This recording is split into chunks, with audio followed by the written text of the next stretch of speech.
Meus amados, vamos abrir em Mateus 7, versículo 24.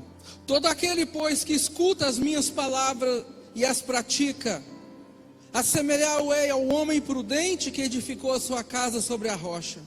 E veio a chuva, os rios, assopraram os ventos e combateram contra aquela casa. E ela não caiu, pois estava edificada sobre a rocha. E aquele que ouve estas minhas palavras e não as pratica, é comparado ao homem insensato, louco, que edificou a sua casa sobre a areia. E veio a chuva, os rios e os ventos contra aquela casa. Mas ela caiu, e grande foi a sua ruína. Esse texto é muito conhecido, mas o que eu quero chamar a atenção de vocês nessa noite é que esse texto é o término, é o final do Sermão do Monte. Jesus passa um bom tempo falando sobre todo tipo de assunto, e para terminar o sermão ele diz isso: se você ouvir essas minhas palavras e praticar, você vai construir sua casa sobre a rocha. Mas se você ouvir, como você está ouvindo, e não praticar, você vai construir sobre a areia. E nos dois casos, algo que é idêntico é que tanto a casa na rocha quanto a na areia sofre o quê? Tempestades. Passa por problemas difíceis, complicados. O interessante é que em Lucas 6, esse mesmo texto, ali Lucas diz, retratando esse momento de Jesus, diz que o homem que constrói a casa sobre a rocha é aquele que cavou, e cavando bem fundo encontrou a rocha, e sobre ela edificou a sua casa. Mas o outro simplesmente edificou na terra. A impressão que nós temos é que Jesus está falando da casa na areia como se fosse numa praia, como se o homem chegasse numa praia e edificasse ali sobre aquela areia. Mas o que difere hoje do que quando Jesus estava dizendo isso? Hoje nós fabricamos a rocha. Hoje nós cavamos, colocamos ali ferro, pedra, cimento e fabricamos a rocha. Mas no tempo de Jesus, o homem, para construir a sua casa, ele tinha que chegar num terreno, cavar. Se não encontra uma rocha mãe, ele tem que mudar de lugar, porque ele não pode construir sem ser na rocha. Mas Jesus está dizendo que aquele que constrói na rocha é aquele que gasta tempo em cavar, em se aprofundar. Tempo fala de recurso, fala de sol na cabeça. Agora, para construir, para você cavar, para encontrar a rocha, é bastante profundo.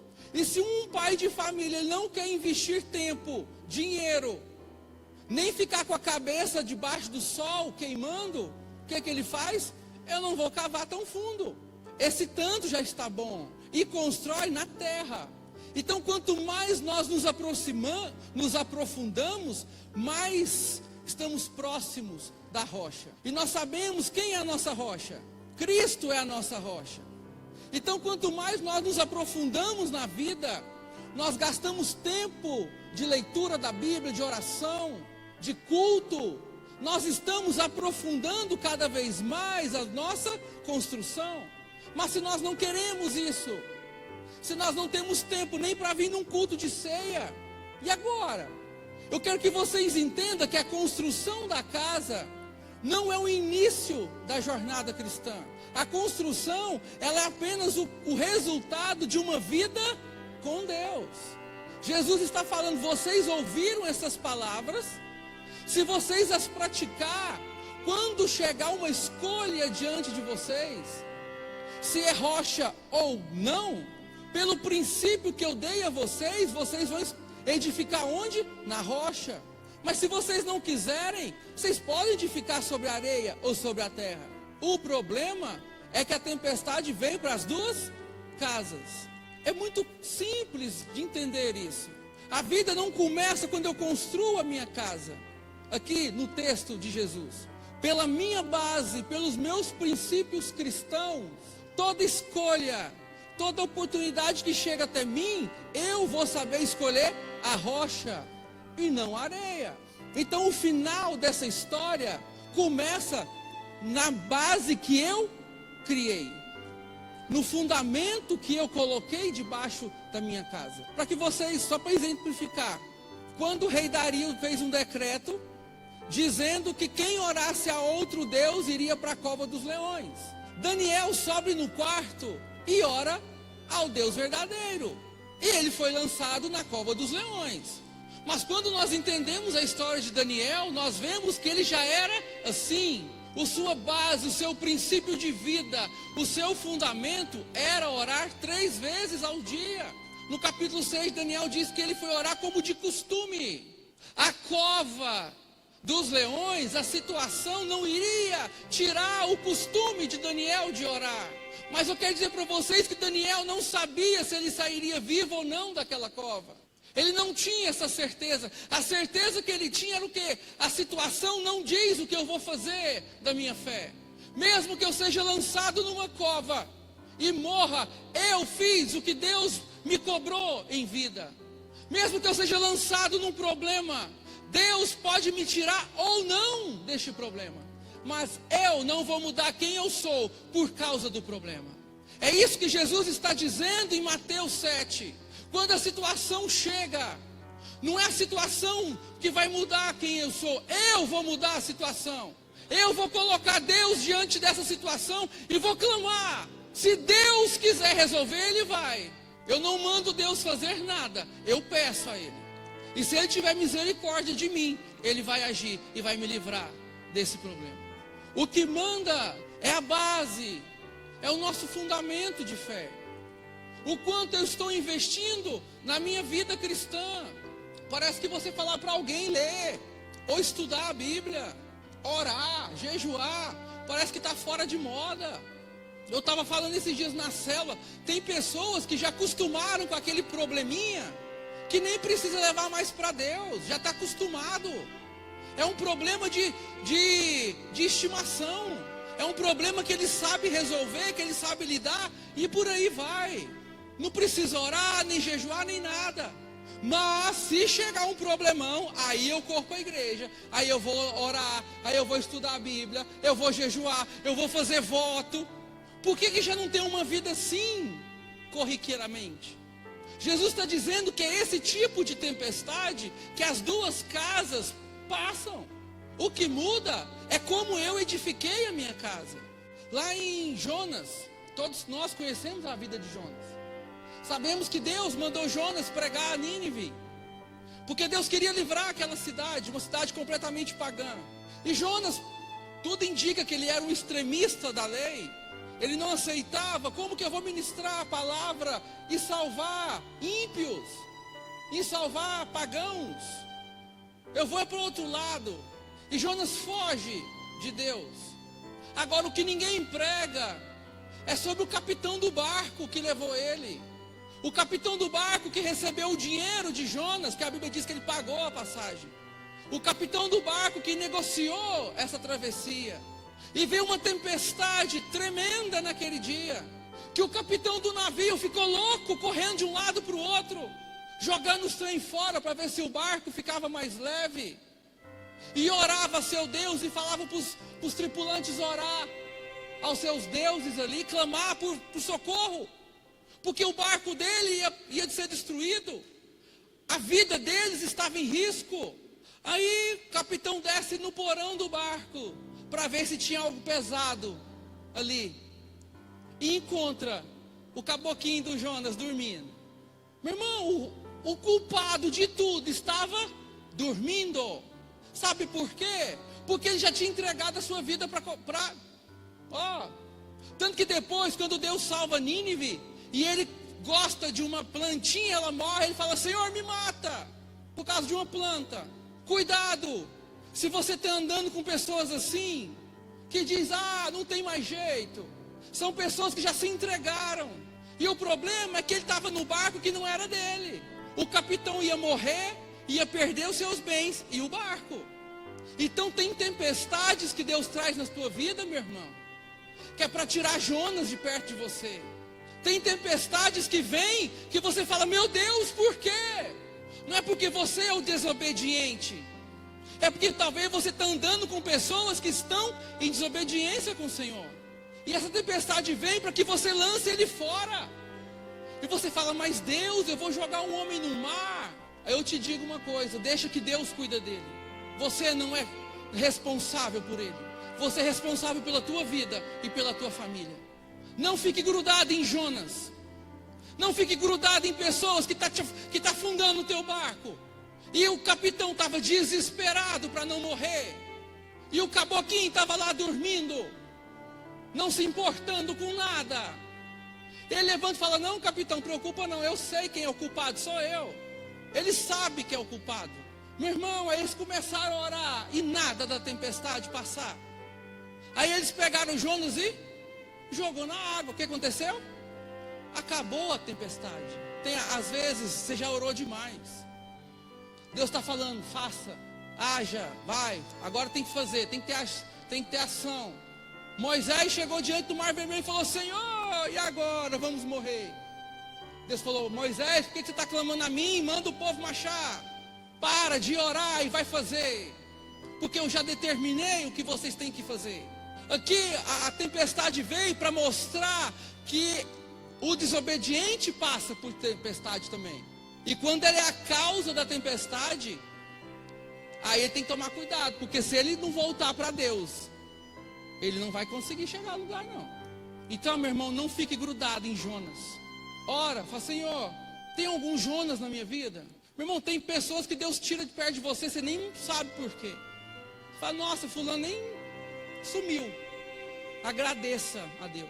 Porque às vezes, igual eu falei, você vai estar desesperado, entrando no deserto dele, porque o capitão negociou com ele, então entrou no deserto de Jonas. Você vai entrar no deserto que não é seu, e ele está tão acostumado no deserto dele, que ele dorme, ele descansa. E você, porque não é o seu deserto, você não consegue descansar.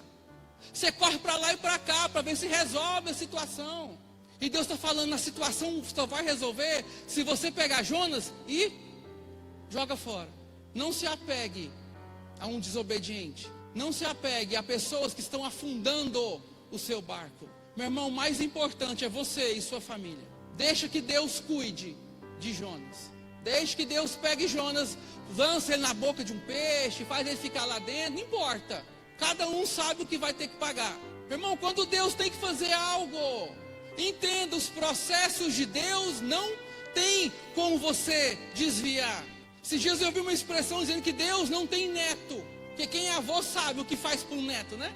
Deus só tem filhos, e filhos o pai sabe como corrigir. Então tem processos que temos que passar, não tem como mudar. Mas aqui essa tempestade veio para mostrar para aquele capitão que ele tinha que lançar Jonas fora. Ele estava lançando fora toda a riqueza do barco. Talvez você perdeu alguma coisa por causa de Jonas na sua vida. Eu não sei. Se eu estou pregando, Deus está falando para alguém aqui. E Deus está mandando você, joga esse Jonas fora. Deixa que Deus cuida dele. Ame a tua vida e a tua família. Marcos 4:35 diz assim: ao anoitecer, Jesus disse aos seus discípulos: vamos atravessar para o outro lado do mar. Guarda essa ordem de Jesus. Vamos atravessar para o outro lado. E com ele a bordo partiram e deixaram a multidão para trás, embora outros barcos os seguissem. Logo uma forte tempestade se levantou. As ondas arrebentaram sobre o barco, que começou a encher-se de água. O que os discípulos fizeram? Obedeceram ou não a Jesus? Obedeceram. Então aqui nós estamos falando de pessoas que obedecem a Deus. E agora? A tempestade veio nesse barco. Jesus fala, vamos atravessar. E eles foram. Eles estavam atravessando, assim como Jesus disse. Mas no meio do caminho veio uma forte tempestade. O problema é que nós, cristãos, nós não sabemos entender que com Jesus também tem tempestade. Jesus estava dentro do barco e uma forte tempestade veio sobre este barco. Sabe o que aconteceu? Jesus, antes de entrar no barco, se você ler todo o capítulo 4, Jesus ensina várias parábolas. Ele estava ensinando um bom tempo ali, os discípulos e as multidões ali. Depois de várias horas ensinando, ele cansou e foi dormir. Só que o interessante é que Jesus ensinou a teoria. Agora os discípulos estavam vivenciando o quê? A prática dos ensinamentos. Quantos de nós não passamos por isso?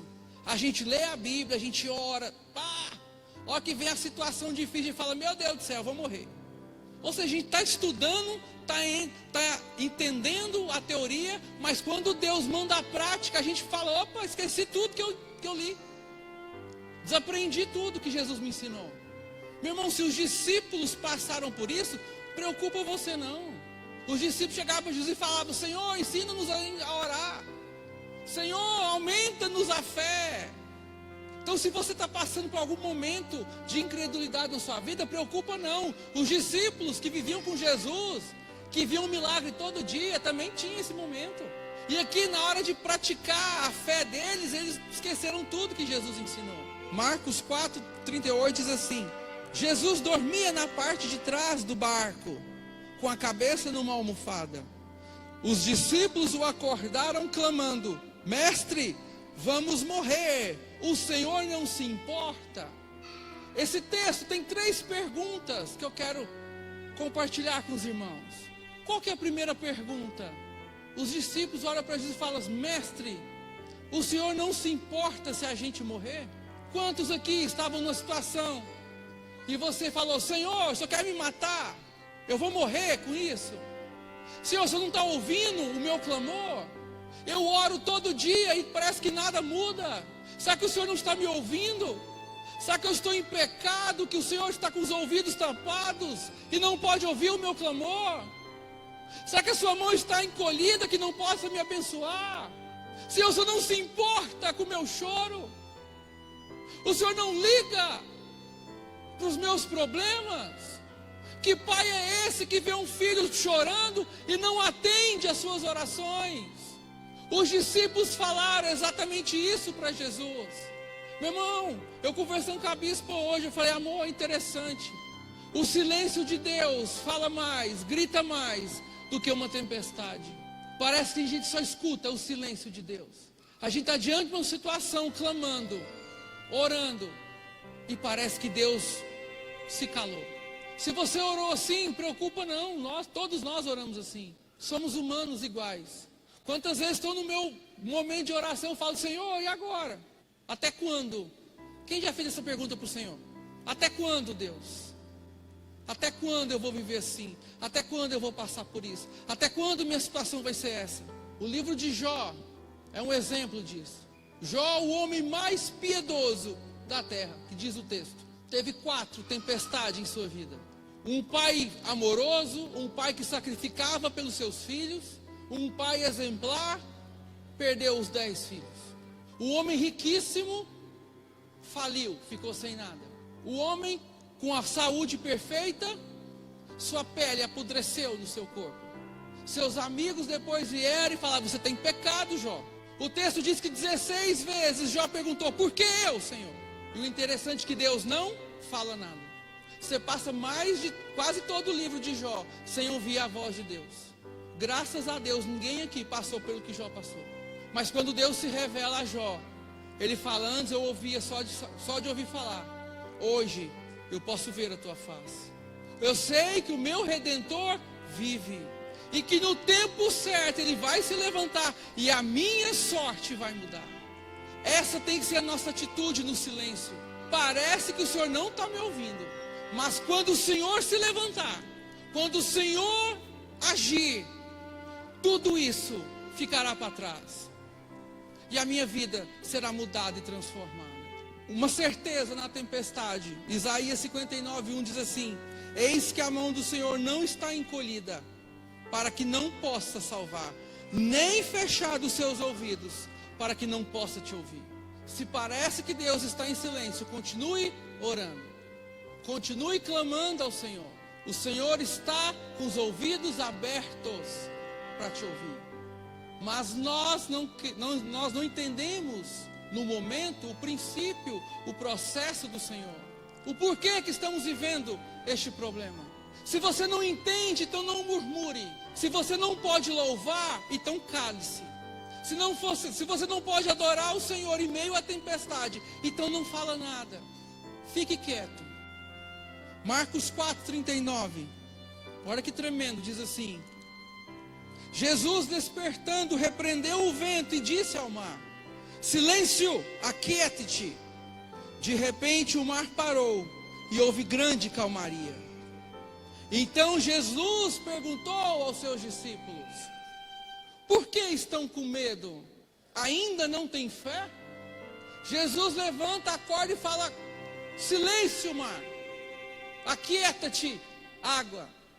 E Jesus olha para eles e fala: e vocês estão com medo de quê? Cadê a fé de vocês? 2 Coríntios 5:7 diz que nós andamos por fé e não por visão, por vista.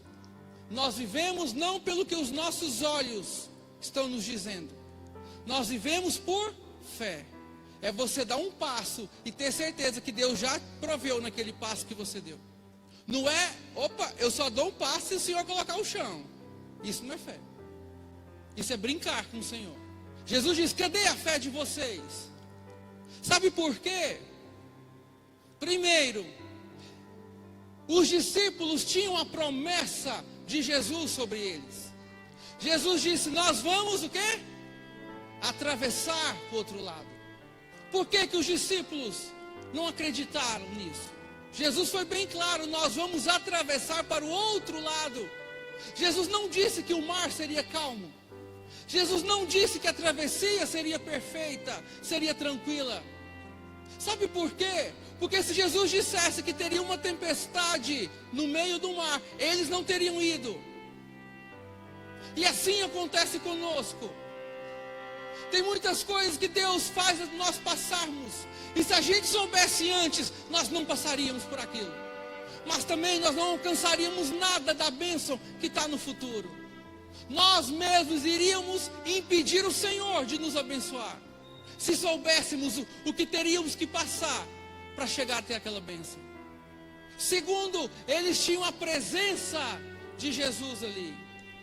Jesus estava presente. Se Jesus estava dormindo, não é porque ele estava igual Jonas, não. É porque ele estava realmente descansando. Jesus, meu irmão, pensa na cabeça dos discípulos. Jesus disse que ia morrer na cruz e vai morrer afogado. É ou não é? Acabou. A história da humanidade acabou aqui. Deus, você vai ter que mudar a situação depois, porque essa já não deu, porque nós vamos morrer afogados. Meu irmão, se Jesus está presente, o que mais tem que acontecer? Se Jesus está na tua vida, o que você precisa de ter mais para crer que Deus tem algo melhor para você? Ele não basta. Jesus não é suficiente. Ele é muito mais do que suficiente em nossas vidas. Nós não precisamos de mais nada. Cristo basta. Só Cristo basta. Que nós vimos a promessa do Senhor. Nós vimos a presença dele e a paz de Cristo ali dentro daquele barco. Paz não quer dizer ausência de guerra. Paz quer dizer estar em paz, mesmo em guerra. E quarto lugar, o poder de Cristo estava ali. Vamos lá, eles tinham o quê? A promessa de Deus, de Jesus, a presença, a paz e o poder de Jesus. Jesus, quando levanta, diz o quê? Opa, parou a festa aí, ó mar. Chega, vento. Meu irmão, quem precisa de uma voz dessa na tua vida? Jesus chegar e falar assim: ó, chega, acabou, quieta aí. Quem precisa? Meu irmão, esse é o poder de Jesus. Nós cremos em milagre, porque Deus não está preso nas leis naturais. Quem é que pode mandar chover? Quem é aqui que pode mandar a chuva parar, ou o vento cessar? Ninguém. Porque nós estamos presos numa lei da natureza. Mas Jesus não está. Por isso que milagres acontecem. Por isso que nós podemos pedir, clamar a Deus por milagres. Porque Deus, Ele faz a lei terminar e entra e resolve o seu problema. Jesus disse: Aquieta-te, vento. Cale-se. Você não tem poder aqui, vento, nem mar. E logo se tornou o quê? Uma paz. Aí veio a terceira pergunta, vamos ler? Marcos 4:41. E os discípulos sentiram um grande temor e diziam uns aos outros: mas quem é este que até o vento e o mar lhe obedecem? Meu irmão, na tempestade, os 3 tipos de pergunta. Primeiro, Senhor, por que eu? Por que, Senhor? O Senhor quer me matar? Eu vou morrer nessa tempestade? Aí Jesus olha para você e fala: e cadê tua fé, meu irmão? Cadê o teu investimento de oração, de palavra? Cadê o seu aprofundamento em mim? Porque se você se aprofundar em mim, tempestade nenhuma vai pôr medo em você. Porque só tem medo aqueles que não têm confiança. Porque quando a gente se aprofunda em Deus, meu irmão, todos aqueles que sabem que construíram uma casa bem feita, ele tem certeza que pode vir tempestade que for, que ela não cai, ela não é. Mas aqueles que constroem mais ou menos, fica: Senhor amado, não chove não, ó, senão vai cair o telhado. Por quê? Falta de confiança. Porque sabe que o serviço não foi bem feito. Agora, quando você se aprofunda em Deus, você ora, você lê a palavra, estuda. Meu irmão, quando vem a tempestade, você fala: ó vento, peraí. E outra coisa, eu não estou em pecado não. Essa tempestade tem algum propósito na minha vida. Porque nós pensamos assim: estou em pecado, Senhor me perdoa. E começa a pedir perdão por algo que você nem fez. E Deus dizendo: não, calma. Quando ela terminar, você vai entender o porquê. E os discípulos agora chegam e falam: quem é este? Meu irmão, quem é Jesus na tua vida? Quando a tempestade vem, quem é Jesus para você? Jesus é um meio para você ter bênção? Jesus é algo, é uma ponte para te abençoar? É uma ponte para que você não vá para o inferno? Talvez seu medo maior é de ir para o inferno? Quem é Jesus para você? Abre lá em Mateus 16:13. Quando Jesus chegou à região da Cesareia de Filipe, perguntou aos seus discípulos: o que as pessoas dizem que é o Filho do Homem?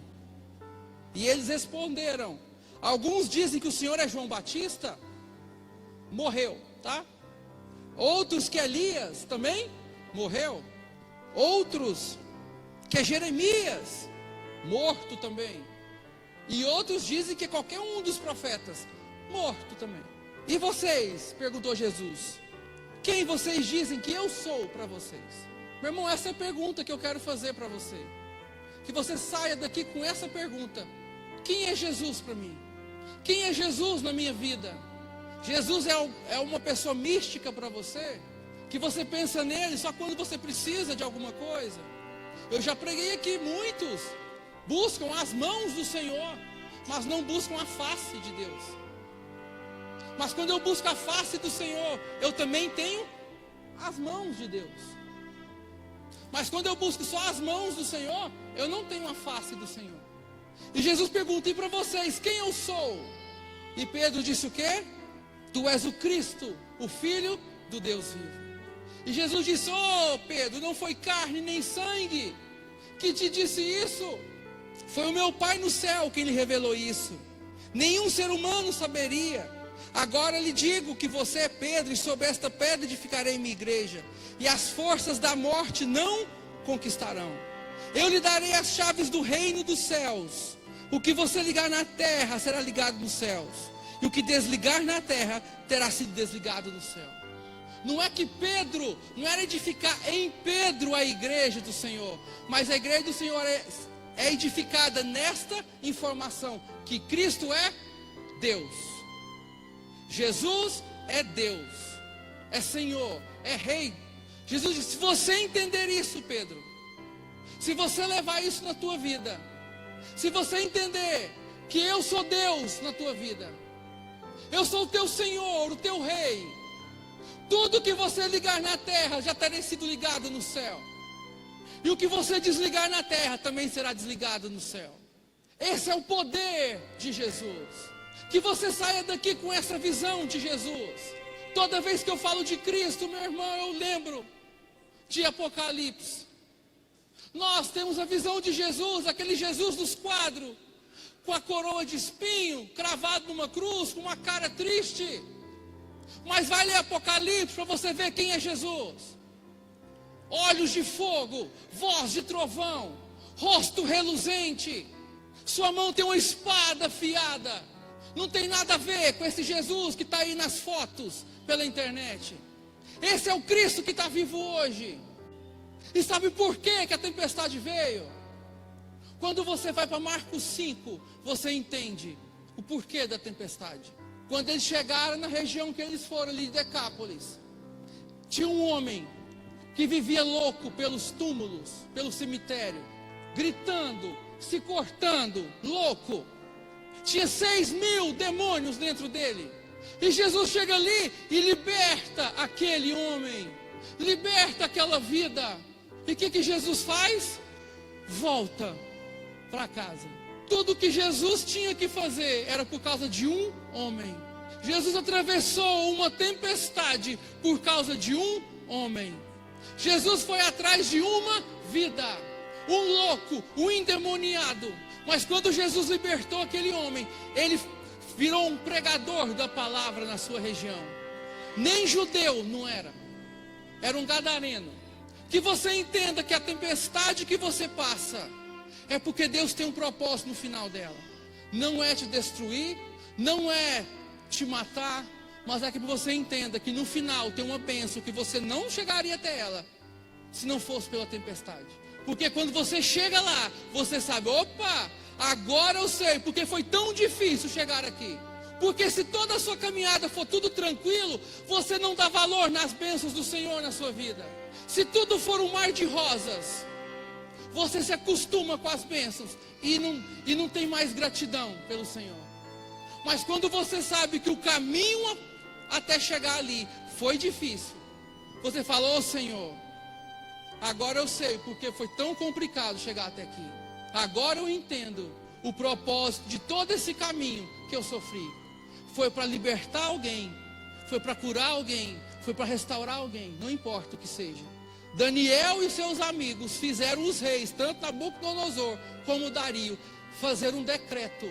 Os dois, em tempos completamente distantes um do outro, escreveram um decreto. A partir de hoje, o único Deus que salva é o Deus de Daniel. O único Deus merecedor de ser louvado é o Deus de Sadraque, Mesaque e Abednego. Aí eles entenderam o propósito da fornalha e da cova dos leões. Que é o quê? Glorificar o nome do Senhor. Então, se a tempestade vier, agarre na palavra de Deus para você. Deus falou, nós vamos sair daqui, vamos atravessar e chegar do outro lado. Não importa se pelo caminho vier ventos fortes, tempestade, mas o que vai determinar é o quão profundo você está com o Senhor. O quanto você cavou e encontrou o quê? A rocha. E sobre a rocha você edificou sua casa. Porque uma casa edificada na terra, quando ela cai, não é tijolo que destrói, são as vidas que estavam ali dentro. Quando a tempestade vem e destrói uma família, não é empresa que acaba, não é casa, carro, são as vidas que se perdem. E Deus não tem esse projeto para nós. Amém?